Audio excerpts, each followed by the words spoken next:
अब हम digestion in human beings chapter आगे कंटिन्यू करते हैं।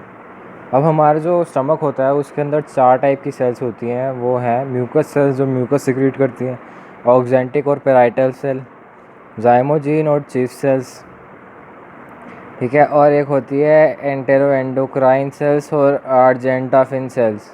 ये जो आर्जेंटाफिन सेल्स हैं इसके बारे में एनसीईआरटी में नहीं लिखा हुआ, पर फिर भी हमें जो एक्स्ट्रा एज पर जो हमारे टॉपिक्स होते हैं उसके अंदर ही आता है। एनसीईआरटी में 3 सेल्स के बारे में लिखा हुआ है, म्यूकस सेल्स, ऑक्जेंटिक और पेराइटल सेल्स, जाइमोजिन और चीफ सेल्स। अब देखो म्यूकस सेल्स तो म्यूकस रिलीज़ करती हैं, जिसकी वजह से जो लुब्रिकेशन होता है वो इफ़ेक्ट में आता है, ताकि जो फूड है उसकी इजी मूवमेंट हो सके। ऑक्जेंटिक और पेराइटल सेल्स HCl और कैसल इंट्रिंसिक फैक्टर रिलीज़ करती हैं, ठीक है जी। HCl तो हमें पता है स्टमक में रिलीज़ होता है, जो कि पेप्सिनोजन को एक्टिव एंजाइम पेप्सिन में कन्वर्ट करता है, जो कि प्रोटीन का फर्दर डाइजेशन करता है। तो प्रोटीन के डाइजेशन के लिए पेप्सिन का होना ज़रूरी है, और पेप्सिन को एक्टिवेट करने के लिए फ्रॉम पेप्सिनोजन HCl का होना ज़रूरी है। और HCl कहाँ से आता है? ऑक्जेंटिक और पेराइटल सेल्स। और ऑक्जेंटिक और पेराइटल सेल्स एक तो HCl रिलीज़ करती हैं और उसका दूसरा कैसल इंट्रिंसिक फैक्टर रिलीज़ करती हैं, ठीक है। Castle intrinsic factor is responsible for absorption of vitamin B12। और विटामिन B12 क्या करता है? Helps in maturation of RBCs। जो अपना विटामिन B12 है वो RBC की मैचुरेशन में हेल्प करता है। याद रखना, RBC की प्रोडक्शन में हेल्प नहीं करता, क्योंकि RBC का जो प्रोडक्शन है वो तो अपनी बोन मैरो सेल्स करती हैं, साथ ही साथ लीवर और किडनी भी कर सकती हैं, बट प्रायोरिटी पे बोन मैरो सेल्स करती हैं RBC का सिंथेसिस। बट जो मैचुरेशन है RBC की वो हेल्प करता है, विटामिन B12 हेल्प करता है, और उसके लिए हमें कैसल इंट्रिंसिक फैक्टर चाहिए होता है। थर्ड टाइप की सेल्स हैं जाइमोजिन और चीफ सेल्स। ये क्या करती हैं? पेप्सिनोजन और प्रोरेनिन रिलीज़ करती हैं और लाइपेस रिलीज़ करती हैं। अब पेप्सिनोजन तो हमें पता है HCl के प्रेजेंस में कन्वर्ट हो जाएगा पेप्सिन में, जो कि प्रोटीन का डाइजेशन करेगा। और प्रोरेनिन क्या है? प्रोरेनिन कन्वर्ट होगा रेनिन में। और रेनिन क्या करता है? रेनिन इन्फेंट्स में प्रोटीन का डाइजेशन करता है। कैसे करता है? जो इन्फेंट्स होते हैं उनके अंदर जो स्फिंक्टर का कंट्रोल होता है वो बहुत ज़्यादा वीक होता है। स्फिंक्टर पे ना उनका कंट्रोल नहीं होता इन्फेंट्स का। तो जैसे वो जो कुछ भी खाना पानी, जैसे ज़्यादातर दूध ही पीते हैं, तो जैसे ही दूध पिया वैसे का वैसा निकाल दिया, इसीलिए बच्चा गोद में ही टॉयलेट कर देता है, क्योंकि उन पे जो बच्चे होते हैं उनका स्फिंक्टर्स के ऊपर कंट्रोल नहीं होता अपना, ठीक है। तो जो प्रोरेनिन है वो अब इन्फेंट्स के गट जो स्टमक है उसके अंदर HCl रिलीज़ तो होगा नहीं, क्योंकि HCl रिलीज़ होगा तो वो मर जाएगा, है ना। अभी तो बच्चा पैदा हुआ है। तो ये जो प्रोरेनिन है ये रेनिन में कन्वर्ट हो जाता है without the presence of HCl, मतलब HCl की एब्सेंस में भी ये अपना इफ़ेक्ट दिखाने लग जाता है। पर पेप्सिनोजन ऐसा नहीं कर पाता, इसीलिए इन्फेंट्स का जो स्टमक होता है उसके अंदर हमें प्रोरेनिन मिलता है, पेप्सिनोजन भी नहीं मिलता। होता है पर वो बहुत कम क्वांटिटी में होता है, क्योंकि उस टाइम पर वो इतना ज़्यादा मैच्योर नहीं होता, इतना ज़्यादा यूज़ में नहीं आता, ठीक है। इन्फेंट्स के अंदर प्रोरेनिन मिलता है। तो प्रोरेनिन क्या करता है? जो दूध लिया है उसका कोएगुलेशन कर देता है। कोएगुलेशन कर देता है मतलब जैसे दूध था उसको कोएगुलेट कर दिया तो वो दही में कन्वर्ट हो गया, तो वो पानी नहीं रहा, वो सॉलिडिफाई हो गया, ठीक है। या तो दूध को फाड़ दिया गया और उसको पनीर में कन्वर्ट कर दिया, सॉलिडिफाई हो रहा है दोनों तरीके से, तो वो अब रुक जाएगा, अब वो फ्लो नहीं होएगा, ठीक है। तो अब डाइजेशन इजी कर पाएंगे हम, ऐसा नहीं कि जैसा आया वैसे का वैसा चला गया, अब नहीं होगा ऐसा, क्योंकि वो सॉलिडिफाई हो गया। और हमें वैसे पता ही है जो फ्लूइडिटी होती है वो फ्लूइड की ज़्यादा होती है as compare to semi fluid, ठीक है जी। तो प्रोरेनिन का ये काम होता है। और लाइपेस का स्टमक होता है उसमें 1% फैट का डाइजेशन होता है, and that even emulsified fat, क्योंकि जो फैट का डाइजेशन मेनली होता है वो होता है डुओडेनम में, और फैट का डाइजेशन कौन करता है? लीवर करता है, ठीक है। इमल्सिफिकेशन ऑफ फैट करता है, स्टमक में सिर्फ 1% फैट का डाइजेशन होता है, वो भी जो इमल्सिफाइड फैट है उसका, ठीक है। अब आगे देखते हैं। जो फूड था अपना उसको हमने स्टमक में ले आए और उसे HCl के साथ मिक्स कर दिया, उसे काइम बोल दिया। अब यही फूड जब हमारे माउथ में था तो ये सलाइवा के साथ मिक्स हुआ था और इसको हमने बोला था बोलस। तो बोलस यहाँ पर आके काइम में कन्वर्ट हो जाएगा, ठीक है। वहाँ माउथ में बोलस था जब ये सलाइवा के साथ मिक्स था, अब ये आके एचसीएल के साथ मिक्स हो गया तो एक काइम बन जाएगा। अब काइम स्टमक से जैसे जैसे डुओडेनम में आएगा तो इसका जो नेचर होगा वो तो एसिडिक होगा, है ना। काइम का नेचर तो एसिडिक होगा। तो जब वो नीचे आएगा डुओडेनम में पैनक्रियाज जो है वो अपने सिक्रीशन निकालेगा। पैनक्रियाज अपने एंजाइम निकालेगा जिसको हम इंटेस्टाइनल जूसेस कहते हैं। हमने पढ़ा था ना, पान आम लीची ट्राई करो ना, ठीक है जी। तो पैनक्रियाज की एक स्पेशलिटी है, ये हमारी बॉडी का ना बेबी है, ठीक है। पैनक्रियाज जो है ये हमारी बॉडी का बेबी है, ये हमारे बॉडी की बेबी है।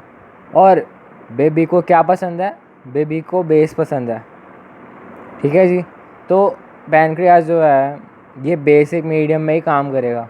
इसके जितने भी एंजाइम्स हैं, पान आम लीची ट्राई करो ना, हमने पीछे देखे थे, अमाइलेस, लाइपेस, ट्रिप्सिनोजन, कीमोट्रिप्सिनोजन, कार्बोक्सीपेप्टिडेस और न्यूक्लियसिस, वो सबके सब बेसिक मीडियम के अंदर ही एक्टिवेट होते हैं और अपना इफेक्ट दिखाते हैं। तो अभी जो फूड आ रहा है स्टमक से डुओडेनम में वो तो एसिडिक है, पर ये कब रिलीज़ करेगा एंजाइम? जब इसको बेसिक मीडियम मिलेगा। तो बेसिक मीडियम को प्रोवाइड करने के लिए यहाँ पर एक सेल्स होती है एंटेरो एंडोक्राइन सेल्स। ये क्या करती हैं? ये जो लीवर है, अभी ये लोब्स हैं लीवर की, ठीक है, ये आगे जाके लीवर से आ रही हैं, ये इनको बोलते हैं हम हिपैटिक डक्ट्स, ठीक है। ये लीवर से जुड़ी हुई हैं। तो जो एंटेरो एंडोक्राइन सेल्स हैं ये लीवर को एक मैसेज भेजेंगी। क्या मैसेज भेजेंगी? ये एक एंजाइम रिलीज़ करेंगी हिपैटोक्रिनिन। हिपैटो मतलब लीवर, क्योंकि लीवर की जितनी भी सेल्स होती हैं ना उनको हम हिपैटिक सेल्स बोलते हैं, ठीक है। लीवर की सेल्स को हम हिपैटिक सेल्स बोलते हैं। तो अब यह हिपैटोक्रिनिन लीवर को मैसेज देगी। तो लीवर क्या करेगा? लीवर अपना बाइल सिंथेसाइज करेगा और रिलीज़ करेगा। तो बाइल यहाँ से आएगा हिपैटिक डक्ट से, हिपैटिक डक्ट से आएगा कॉमन हिपैटिक डक्ट में, फिर ये यहाँ आके ये जो गॉल ब्लैडर है इसके अंदर स्टोर हो जाएगा। तो अब एंटेरो एंडोक्राइन सेल्स ने तो लीवर को मैसेज भेजा था, पर तो यहाँ पे आके स्टोर हो गया, पर ये तो इसको क्या चाहिए? तो डुओडेनम में आए। तो ये जो एंटेरो एंडोक्राइन सेल्स हैं ये CCK एक और एंजाइम्स होता है, CCK की फुल फॉर्म। ये जो एंजाइम्स है ये भी हमारे लिए इतने इंपॉर्टेंट नहीं है, पर फिर भी हम सिर्फ एक फील दिलाने के लिए बता रहा हूँ, ठीक है जी, कि हम पढ़ रहे हैं। तो ये जो है गॉल ब्लैडर को एंजाइम रिलीज़ करता है CCK, ये जाकर स्प्रेड करता है और गॉल ब्लैडर की वॉल्स में कॉन्ट्रैक्शन कराता है। कॉन्ट्रैक्शन कराएगा तो इसका जो बाइल जूस था ये इसके अंदर से बाहर निकल के इधर आ जाएगा। अब ये बाहर इधर आएगा तो डुओडेनम में जो बाइल आ गया। अब बाइल क्या करेगा? बाइल जो इसका एसिड था ना फूड का, उसे न्यूट्रलाइज कर देगा, ठीक है। और जब यहाँ का मीडियम एसिडिक से बेसिक की तरफ ट्रांसफॉर्म होने लग जाएगा तब यहाँ पर जो सेल्स हैं इनको बोलते हैं सिक्रेटिन सेल्स। सिक्रेटिन सेल्स क्या करेंगी? इनडायरेक्टली HCl का प्रोडक्शन रोक देगी। कैसे? डायरेक्टली नहीं रोकेंगी, इनडायरेक्टली रोकेगी। या फिर ऐसा बोला जाए कि जो सिक्रेटिन सेल्स हैं वो इनडायरेक्टली बेस का प्रोडक्शन बढ़ा देगी। कैसे? ये जो सिक्रेटिन सेल्स है यहाँ पर जो स्टमक के अंदर G सेल्स थी, ऑक्जेंटिक और पेराइटल सेल्स थी, जिनसे HCl रिलीज़ हो रहा था, उनको जाकर रोक देगी, ठीक है। जो स्टिमुलेट हो रही थी वो उनका स्टिमुलेशन रोक देगी और HCl रिलीज़ होना बंद हो जाएगा, ठीक है। तो ऊपर से इसने HCl रोक दिया तो यहाँ से तो बेस कंटिन्यूसली आ जा रहा है, तो यहाँ का जो मीडियम होगा वो इफ़ेक्टिवली बेसिक हो जाएगा।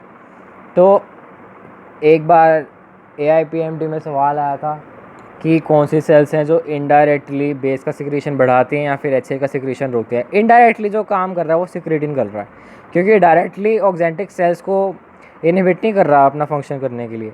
ये पहले गैस्ट्रिन सेल्स को सप्रेस करता है, ये सप्रेस होने की वजह से फर्दर ऑक्जेंटिक सेल्स को सप्रेस कर देती हैं। गैस्ट्रिन सेल्स मतलब वो जो गैस्ट्रिक जूसेस रिलीज़ करती हैं, गैस्ट्रिन सेल्स, ठीक है। ब्याह का मीडियम कैसा हो गया? बेसिक। तो जो पैनक्रियाज है अपने सिक्रीशन निकाल देगा, ठीक है जी, जो भी इसके एंजाइम्स थे, ठीक है। और वो निकालने के लिए ये एंटेरो एंडोक्राइन जो सेल्स थी ये इसको CCK2 देगी, CCK पी मतलब पैनक्रियाज को एक्टिवेट करने के लिए एंजाइम देगी और फिर अपना सिक्रीशन निकालेगा। ये जो था ना हिपैटोक्रिनिन सी के किसी काम की नहीं है, कोई नहीं पूछता। यहाँ पर लाइन लिखी हुई है secretin inhibits gastrin release to reduce acidic medium to stimulate pancreas. बिल्कुल सही लिखा है, ठीक है, अभी बताया था वही लिखा हुआ है। अब यहाँ पर हम थोड़ा बहुत स्ट्रक्चर देख लेते हैं हमारे गट का। जो डुओडेनम है उसमें कौन कौन से टाइप के ग्लैंड्स अपना सिंथेसिस रिलीज़ करते हैं, अपने सिक्रीशन, और उसका स्ट्रक्चर देख लेते हैं। तो ये जो है ये लीवर है। लीवर 2 लोब्स का मिला हुआ है, लेफ़्ट लोब और राइट लोब, ठीक है। और इसके अंदर कई सारे लोब्यूल्स होते हैं। जैसे ये रहा लीवर, 1-2 लोब्स हैं, हर लोब में कई सारे लोब्यूल्स हैं। लोब्यूल्स क्या होते हैं? गोले गोले भरे हुए हैं जो, ठीक है, इन्हें हम लोब्यूल्स बोलते हैं। ये जो लोब्यूल्स है इनकी कवरिंग को बोलते हैं ग्लिसन्स कैप्सूल, और उनके अंदर कफर सेल्स होते हैं जो कि फैगोसाइटिक इन नेचर होते हैं। क्योंकि ये क्या करते हैं, जितने भी एंटीजन आते हैं हमारे बॉडी में, अगर वो लीवर से पास कर रहे हैं, ठीक है, तो वो उनको मार देगी कफर सेल्स, ठीक है जी। तो वापस आ जाते हैं अपने जो पढ़ रहे थे अभी हम। अब लीवर से 2 लोब्स आई, हिपैटिक डक्ट्स, 2 लोब से 2 हिपैटिक डक्ट्स आई, दोनों कंबाइन होकर क्या बना दिया? Common hepatic duct. अब कॉमन हिपैटिक डक्ट के बाद क्या आता है? गॉल ब्लैडर है, इसकी डक्ट आएगी, ठीक है। तो अभी देखो, जो लीवर से डक्ट आ रही थी ना, उससे हमने बोला कॉमन हिपैटिक डक्ट, और जो गॉल ब्लैडर की डक्ट थी, ये जो रेड रंग की जा रही है गॉल ब्लैडर की डक्ट, इसे हम सिस्टिक डक्ट बोलते हैं। तो गॉल ब्लैडर की डक्ट को बोलेंगे cystic duct, duct from bile, और फिर इन दोनों को कंबाइन करके बन जाएगी common bile duct. Common hepatic duct और सिस्टिक डक्ट को कंबाइन करके बनेगी कॉमन बाइल डक्ट। फिर ये डक्ट ऑफ पैनक्रियास से मिल जाएगी, कॉमन बाइल डक्ट और पैनक्रियाटिक डक्ट मिलकर बना देगी, कंबाइन हो गया हिपैटो पैनक्रियाटिक डक्ट। हिपैटो मतलब लीवर से आने वाली, पैनक्रियाटिक मतलब पैनक्रियास से आने वाली, हिपैटो पैनक्रियाटिक डक्ट। और ये जो अब इसका जो टर्मिनल पोर्शन है, ठीक है, it is guided by sphincter of Audi. Sphincter of Audi है वो इसके टर्मिनल पोर्शन का जो रिलीज़ है उसे कंट्रोल करेगा। जैसे कोई भी, जैसे इनका सिक्रीशन आया तो यहाँ पर आकर स्टोर हो जाएंगे, ये जो एम्पुला बना हुआ है ना, बल्ज पार्ट, और जब ये स्फिंक्टर ऑफ ऑडी रिलीज़ होगा तभी इसमें सिक्रीशन वापस आएगा डुओडेनम के अंदर, ठीक है जी। तो जो स्फिंक्टर ऑफ ऑडी है, it guides the opening and closing of hepato pancreatic duct, ठीक है जी। आगे चलते हैं, ये पढ़ ही चुके हैं। अब एनसीईआरटी में एक लाइन लिखी हुई है, the hepatic cells are arrange in the form of cords. जो हिपैटिक, दो, ये देखो, ये लीवर था, लीवर के अंदर 2 लोब्स थे, लेफ़्ट और राइट हिपैटिक लोब, हर लोब के अंदर ढेर सारे लोब्यूल्स थे, ठीक है जी। अब ये एक लोब्यूल बना दिया हमने, अब एक लोब्यूल के अंदर कई सारे हिपैटिक सेल्स हैं, और हिपैटिक सेल्स एक कॉर्ड की फॉर्म में अरेंज्ड है। ये कॉर्ड ही जा रही है ना, एक टाइप से कॉर्ड ही बनी हुई है। और कॉर्ड क्या होता है? अगर इसे कॉर्ड से कोरिलेट करना है तो जैसे कॉर्ड क्या होती है? एक तार होती है, तो ये एक तरह से तार की तरह से तो लिपटा हुआ है इसके ऊपर, ठीक है। तो ये हमें अंदर इतना नहीं जाना उसके एनाटॉमी में, ठीक है जी, हमें ऊपर ऊपर से देखना है। तो एनसीईआरटी में लिखा हुआ है कि hepatic cells in hepatic lobules are arrange in the form of cord. तो कॉर्ड की तरह जो अंदर का स्ट्रक्चर है इसको कवर अप कर रहे हैं, ठीक है। ग्लिसन्स कैप्सूल क्या है? कवरिंग ऑफ हिपैटिक लोब्यूल, ठीक है। कफर सेल्स क्या है? फैगोसाइटोसिस करते हैं और प्यूरिफिकेशन ऑफ ब्लड में हेल्प करते हैं। अब यहाँ पर एक पॉइंट लिखा हुआ है, अब ये पैनक्रियास से रिलेटेड है। पैनक्रियास की जो सेल्स थी उनके अंदर जो एंजाइम्स रिलीज हो रहे थे वो कौन कौन से एंजाइम्स थे? पान, आम, लीची ट्राई करो ना, तो ट्राई मतलब ट्रिप्सिनोजन। तो ट्रिप्सिनोजन इनएक्टिव फॉर्म में था, ये कन्वर्ट होगा एक्टिव एंजाइम ट्रिप्सिन में। जैसे जो पेप्सिनोजन था वो कन्वर्ट होता है पेप्सिन में, वैसे ट्रिप्सिनोजन कन्वर्ट होगा ट्रिप्सिन में, ठीक है। फाइब्रिनोजन कन्वर्ट होगा फाइब्रिन में, ऐसी, ठीक है। वैसे ट्रिप्सिनोजन इनएक्टिवेट है, ये एक्टिव एंजाइम में कन्वर्ट होगा ट्रिप्सिन में, जो कि जो प्रोटीन्स थे, ठीक है, उनको लार्जर प्रोटीन्स में, लार्जर पार्टिकल्स में तोड़ेगा पर एकदम बारीक पार्टिकल्स में नहीं तोड़ देगा एकदम से, पहले उन्हें लार्जर पार्टिकल्स में तोड़ेगा। जैसे एक घर था, हमने घर को तोड़ा, तो पहले उसके ईंटें बनेंगी ना, ईंटें निकलेंगी, पहले ईंटों को निकालेंगे हम घर को तोड़ के, फिर फर्दर उन ईंटों को हथौड़े मार मार के उसकी जो होता है हम रोड़ी बनाएंगे। ठीक है, तो अभी हमने ईंटें बनाई, ईंटों को फर्दर हम तोड़ के पत्थर में कन्वर्ट करेंगे, small peptides and amino acids में। ठीक है जी, तो ट्रिप्सिनोजन था वो कन्वर्ट होगा ट्रिप्सिन में in the presence of enterokinase enzyme. ठीक है, अब एंटेरोकाइनेस कहाँ से आता है? एंटेरोकाइनेस जो है ये इंटेस्टाइनल जूस का पार्ट है। ठीक है, ये देखो इसके नाम से भी हमें पता चल रहा है, सक्कस एंटेरिकस, तो एंटेरोकाइनेस, तो एंटेरोकाइनेस है वो इंटेस्टाइनल जूसेस है, हमने पहले बात कर चुके हैं इसके बारे में। ठीक है, तो एंटेरोकाइनेस हो गया। एंटेरोकाइनेस ट्रिप्सिन को एक्टिवेट करेगा ट्रिप्सिन में। अब ट्रिप्सिन फर्दर जो पैनक्रियास के जितने भी एंजाइम्स है उनको एक्टिवेट कर देगा। बस हमें क्या करना है, एंटेरोकाइनेस की हेल्प से ट्रिप्सिनोजन को कन्वर्ट करना है एक्टिव केमिकल ट्रिप्सिन में। अब बाकी पैनक्रियास के जितने भी एंजाइम्स हैं उन सबको ट्रिप्सिन कन्वर्ट करेगा एक्टिव केमिकल्स में। ठीक है, तो यहाँ पे लिखा हुआ है first trypsin is activated and it further activates all the other enzymes of pancreas. ठीक है, तो हम देख भी रहे हैं यहाँ पे ट्रिप्सिनोजन को एक्टिवेट करना है हमने बस एंटेरोकाइनेस की हेल्प से। अगर ट्रिप्सिन बाकी जितने भी एंजाइम्स हैं और भी जितने भी हैं आगे, ये तो 2 ही लिखे हैं, खैर आगे जितने भी हैं उन सबको एक्टिवेट कर देगा ये। ठीक है, तो ट्रिप्सिनोजन का काम क्या है, ट्रिप्सिन में कन्वर्ट होके प्रोटीन को ब्रेक डाउन करता है, प्रोटीन के डाइजेशन में हेल्प करता है ट्रिप्सिनोजन। तो कीमोट्रिप्सिनोजन का काम भी यही है और कार्बोक्सीपेप्टिडेज का काम भी यही है। इसके तो नाम से पता चल रहा है, कार्बोक्सीपेप्टिडेज, पेप्टिडेज मतलब प्रोटीन का ब्रेक डाउन। ठीक है, और ट्रिप्सिनोजन के बारे में हमने अभी बताया दिया कि प्रोटीन का डाइजेशन करता है। ट्रिप्सिनोजन और कीमोट्रिप्सिनोजन का काम एक ही है। ठीक है, तो ये पॉइंट था। अब अगला पॉइंट देखो लीवर के बारे में, ये अभी हमने पैनक्रियास के बारे में पढ़ा था, अब आगे आते हैं लीवर के बारे में। लीवर क्या करता है, डिटॉक्सिफिकेशन में हेल्प करता है, ऑर्निथिन साइकिल चलाता है। जो हाईली टॉक्सिक अमोनिया होता है उसे लेस टॉक्सिक यूरिया में कन्वर्ट करता है, और किसकी हेल्प से, पानी की हेल्प से। बट जो फिशेस होती हैं वो अमोनिया को ही रिलीज़ करती हैं। ठीक है, और अमोनियम आयन की फॉर्म में रिलीज़ करती हैं। देखो हमें जो जैसे बहुत जो सा हम जिस फॉर्म में अपना जो एक्सक्रीटरी मटेरियल है उसको हम रिलीज़ कर रहे हैं बॉडी से, अलग अलग फॉर्म के लिए अलग अलग वाटर रिक्वायरमेंट रहती है। ठीक है, अब जैसे हम किस फॉर्म में करते हैं, यूरिया में, तो यूरिया के लिए पानी चाहिए टॉयलेट के साथ। ठीक है, पानी भी जाता है यूरिया के साथ टॉयलेट की फॉर्म में। अब जो रेप्टाइल्स हैं, रेप्टाइल्स यूरिकोटैलिक होते हैं, यूरियोटैलिक होते हैं, यूरिकोटैलिक होते हैं। ठीक है, हम जो हैं ह्यूमंस वो यूरिया रिलीज़ करते हैं, तो हम है यूरियोटैलिक। अब जो रेप्टाइल्स होते हैं जैसे छिपकली हो गई, ये क्या करते हैं, ये क्या होते हैं, ये यूरिकोटैलिक होते हैं, यूरिक एसिड की फॉर्म में रिलीज़ करते हैं। और यूरिक एसिड लीस्ट हार्मफुल होता है, लीस्ट पॉइजनस होता है बॉडी के लिए। ठीक है, तो उसको रिलीज़ करने के लिए हमें कम से कम पानी की ज़रूरत पड़ती है, इसीलिए जो रेप्टाइल्स होते हैं उनकी जो पोटी होती है वो सेमी सॉलिड होती है, तो ईजीली रिलीज़ कर देते हैं और पानी की ज़रूरत नहीं पड़ती। हम किस फॉर्म में रिलीज़ करते हैं, हम ह्यूमन बींग्स यूरिया के फॉर्म में रिलीज़ करते हैं, उसके लिए अच्छा खासा पानी चाहिए होता है। और जो फिशेस होती हैं वो अमोनिया की फॉर्म में रिलीज़ करते हैं, अमोनिया हमारे बॉडी के लिए हाई टॉक्सिक होता है।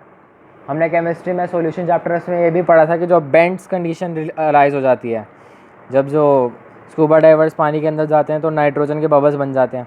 तो जो नाइट्रोजन है हमारी फिज़िकल जो हमारी बॉडी है उसकी जो मेटाबॉलिज्म है उसकी कंडीशन के लिए बहुत हार्मफुल है, तो हम नाइट्रोजन को अपनी बॉडी में टॉलरेट नहीं कर सकते।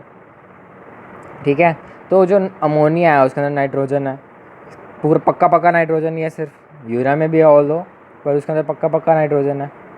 ठीक है, तो ये तो हाईली पॉइजनस हो गया, तो इसे रिलीज़ करने के लिए बहुत ज़्यादा पानी चाहिए। और फिशेस को क्या है, उनके सराउंड में पानी की कमी है क्या कोई, जितना मर्ज़ी पानी लो यूरिया को एक्सक्रीट करने के लिए, अमोनिया को एक्सक्रीट करने के लिए, तो वो क्या करती हैं, अमोनियम आयन की फॉर्म में अमोनिया को रिलीज़ करती हैं। ठीक है, और वो अमोनिया को रिलीज़ क्यों कर पा रही हैं, क्योंकि उनके पास पानी की कमी है ही नहीं, और अमोनिया को एक्सक्रीट करने के लिए पानी की ज़रूरत बहुत ज़्यादा रहती है। ठीक है। तो टॉक्सिसिटी लेवल का जो असेंडिंग ऑर्डर है वो है सबसे कम यूरिक एसिड, फिर यूरिया और फिर अमोनिया।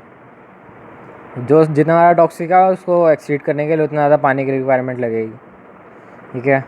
अब ये आगे लीवर की जो सेल्स हैं ये सब एंजाइम्स को रिलीज़ करते हैं, प्रोथ्रोम्बिन और फाइब्रिनोजन। प्रोथ्रोम्बिन और फाइब्रिनोजन क्या करते हैं, हेल्प्स इन ब्लड क्लॉटिंग। और जो हिपैरिन है, heparin is a natural anticoagulant. जो हमारा ब्लड है वो ब्लड वेसल्स के अंदर दौड़ रहा है, तो कोएगुलेट तो नहीं हो गया ना। जैसे अगर कोई वाउंड आ जाता है, कुछ करंट वगैरह आ जाता है, कोई कट पड़ गया, तो वहाँ पर उसी टाइम प्लेटलेटिक एक्शन की वजह से जो होता है ब्लड रुक जाता है, क्लॉटिंग हो जाती है। क्यों? क्योंकि बाहर की सराउंडिंग में प्रोथ्रोम्बिन और फाइब्रिनोजन नहीं है, बाहर की सराउंडिंग में हिपैरिन नहीं है ना। तो वो एंटी कोएगुलेंट नहीं है, तो बाहर जैसे ही आएगा वो कोएगुलेट होने लग जाएगा। ठीक है। क्योंकि जैसे ही जो हमारा ब्लड होता है वो एक्सटर्नल एनवायरनमेंट के कॉन्टैक्ट में आते हैं, तो वो जो हमारे एटमॉस्फेयर में गैसेज है, ऑक्सीजन, कार्बन डाइऑक्साइड, उसके साथ रिएक्ट करके जो हिपैरिन है वो डिस्ट्रॉय हो जाता है। ठीक है। तो जैसे कोई बाउंड आया तो बाहर तो हिपैरिन आया नहीं, बाहर तो हिपैरिन बचा ही नहीं, तो वो कोएगुलेट कर जाएगा और वाउंड हील हो जाएगा। पर जो हमारी बॉडी है उसके अंदर ब्लड फ्लो कर ही जा रहा है, कहीं पर क्लॉट तो नहीं आ रहा ना, क्लॉटिंग नहीं हो पा रही, क्योंकि उसके अंदर नेचुरल एंटीकोएगुलेंट है जिसको हम बोलते हैं हिपैरिन। ऐसे ही जो ब्लड सकिंग लीच होती है उसके अंदर हीरोडिन होता है, नेचुरल एंटीकोएगुलेंट, इसीलिए हम ब्लड सकिंग लीच को हीरोडिन एरिया बोलते हैं। ये एनिमल डाइवर्सिटी चैप्टर में है, एनिमल किंगडम में। ठीक है। अब बाइल जो है वो दो टाइप के पिगमेंट्स रिलीज़ करते हैं, बिलीरुबिन और बिलीवर्डिन। ठीक है। ये पिगमेंट्स कोई ज़्यादा मेन काम नहीं करते, कोई काम नहीं करते, ऐसे पिगमेंट्स हैं, नाम के हैं, कोई फंक्शन नहीं होता इनका। और बाइल जो है वो साथ के साथ ऑर्गेनिक सॉल्ट्स भी रिलीज़ करते हैं, सोडियम ग्लाइकोलेट और sodium taurocholate, which helps in emulsification of fat. Emulsification of fat में सोडियम ग्लाइकोलेट और सोडियम टॉर्कोलेट काम करते हैं। जो इसके पिगमेंट्स होते हैं बिलीरुबिन और बिलीवर्डिन, वो कुछ काम नहीं करते। अब लीवर क्या करता है, स्टोरेज ऑफ विटामिन भी करता है, विटामिन को स्टोर भी करता है। कौन कौन से विटामिन को स्टोर करता है, ADE के। वाटर इनसॉल्युबल है, अगर वाटर सॉल्युबल हो गए तो स्टोर ही नहीं हो पाते। ब्लड जैसे जैसे लीवर में जा रहा है तो आ भी रहा है, जैसे हिपैटिक आर्टरी के थ्रू इसके अंदर ब्लड जा रहा है तो हिपैटिक पोर्टल वेन के थ्रू बाहर भी आ रहा है। ठीक है, हिपैटिक वेन के थ्रू बाहर भी आ रहा है। तो अगर वाटर सॉल्युबल होता तो ब्लड के साथ निकल जाता, पर इसमें क्या हो रहा है, स्टोर हो रहा है। तो वाटर इनसॉल्युबल विटामिन हैं, ADE के। ठीक है। तो वाटर सॉल्युबल आता है क्वेश्चन, ये नहीं लिख लीवर से कहीं दूर दूर तक ले देना नहीं है, पर जैसे क्वेश्चन है उसमें लीवर का दूर दूर तक जिक्र नहीं होगा, सिंपली आ जाएगा which of the following are water insoluble और वाटर सॉल्युबल। हमें देखना है कि जो वाटर इनसॉल्युबल है वो है ADE के, बस ADE के याद रख लो। कोई अलग सा दिख गया ना है, समझ लो वही ऑप्शन में, वही ऑप्शन गलत है। समझ रहे हो? अगर जैसे 4 ऑप्शन दे रखे हैं, 3 तो ADE के हैं, क्वेश्चन तक पढ़ने की ज़रूरत नहीं है, 3 तो ADE के हैं और चौथा अलग है तो उस पर टिका दो। अब अगर 4 ऑप्शन है, चारों में से कोई एक ही ADE के में से है तो उसको टिका दो, बाकी सारे अलग हैं तो। ठीक है, क्योंकि ये ADE के 4 का ही एक्सेप्शन है। ठीक है जी। अब ये हम लास्ट टॉपिक पढ़ते हैं चैप्टर का, absorption of digested food. Absorption of digested food ये हमने पढ़ा था, कौन सी लेयर में होता है, कौन सी लेयर में होता है, सब म्यूकोसल में लेयर में होता है ना, क्योंकि म्यूकोसा थी, ये रही म्यूकोसा, फिर उसके नेक्स्ट सब म्यूकोसा, फिर मस्कुलरिस और फिर बाहर सिरोसा। तो सब जो सब म्यूकोसा थी उसके अंदर ब्लड वेसल्स थे, लिम्फ वेसल्स थे और ब्रूनर ग्लैंड थी, और ब्लड वेसल्स के अंदर ही एब्जॉर्प्शन होता है। लिम्फ के अंदर लैक्टीज जो फैट होता है उसका एब्जॉर्प्शन रहता है। तो हम अभी एब्जॉर्प्शन ऑफ फैट देख लेते हैं। लाइपेस है जो, वो उसको डब इमल्सिफिकेशन हो रहा होता है, डाइजेशन ऑफ फैट हो रहा होता है, तो फैटी एसिड और ग्लिसरॉल में कन्वर्ट हो जाता है। ये ट्राइग्लिसराइड होता है लाइपेस। ठीक है, ये फैटी एसिड और ग्लिसरॉल में कन्वर्ट हो जाता है। ग्लिसरॉल में तीन OH ग्रुप्स होते हैं, और फैटी एसिड RCOH है, तो RCOOH और OH तो RCOOR, ये ट्राइग्लिसराइड है, ये एस्टर है। ठीक है, तो जो लाइपेस होता है एस्टर होता है, उसको डिवाइड करेंगे एसिड में और अल्कोहल में। ग्लिसरॉल में 1 2 3 ट्राई, हाँ इसका फॉर्मूला होता है ग्लिसरॉल का प्रोप 1 2 3 प्रोपेन 1 2 3 ट्राइऑल। ठीक है, ये रहता है इसका फॉर्मूला। अब हमने इसको इमल्सिफिकेशन कर दिया फ़ैट का। अब बाइल जो होता है वो क्या करता है, इस टूटे जो ब्रोकन डाउन जो मटेरियल होता है उसके अराउंड एक कवरिंग बना देता है जिसको हम बोलते हैं मिशेल। ठीक है जी, तो बाइल क्या करता है, फैटी एसिड और ग्लिसरॉल के अराउंड एक अपना कवर बना देता है। क्योंकि जब हमें म्यूकोसा के थ्रू जाना है तो म्यूकोसा क्या करता है, जो फैट है, ये एक्चुअल में जो फैटी एसिड और ग्लिसरॉल है तो फैट ही है ना, तो ये क्या होता है, फैट म्यूकोसा के थ्रू पास नहीं कर सकता। तो जो बाइल होता है इसके अराउंड प्रोटीनेशियस कोट बना देता है, तो म्यूकोसा का लगता है कि ये प्रोटीन ही है, तो ये इजीली इसको एक्सेप्ट कर लेता है। अब जैसे ही अंदर गया तो अंदर तो पेनिट्रेट कर रहा है, पेनिट्रेशन की वजह से जो इसकी बाइल की लेयर थी प्रोटीन की, ये क्या होती है, डीजनरेट हो जाती है।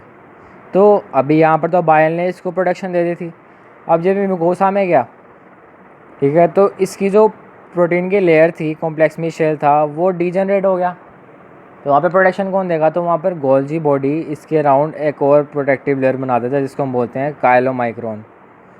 ठीक है, काइलोमाइक्रोन की लेयर बनने की वजह से इसको फिर से प्रोटेक्शन मिलती है। और ये अभी डिटेरियोरेट तो होगी नहीं, आगे जाएगा, आगे पहुँचने पर डिटेरियोरेट हो जाती है, हो भी तो क्या फ़र्क पड़ता है यार, हमने टारगेट तक तो पहुँच ही गया, लिम्फ वेसल तक पहुँचना था इसको। ठीक है, लैक्टेशन पीरियड, लैक्टेशन मतलब मिल्क सिंथेसाइजिंग पीरियड है ना, और मिल्क में क्या होता है, लिपिड होते हैं, फ़ैट होता है, तो इसको उस अकॉर्डिंगली नाम दिया गया है। ठीक है, तो इसको कोटिंग मिल जाती है गोल्जी बॉडी से और ये फर्दर लैक्टिक लिम्फ वेसल्स में जाकर इसका एब्जॉर्प्शन हो जाता है। तो ये था एब्जॉर्प्शन ऑफ फैट, और इसी के साथ हमारा चैप्टर ख़त्म होता है डाइजेशन। बस अगला चैप्टर शुरू करेंगे अब, रेस्पिरेशन।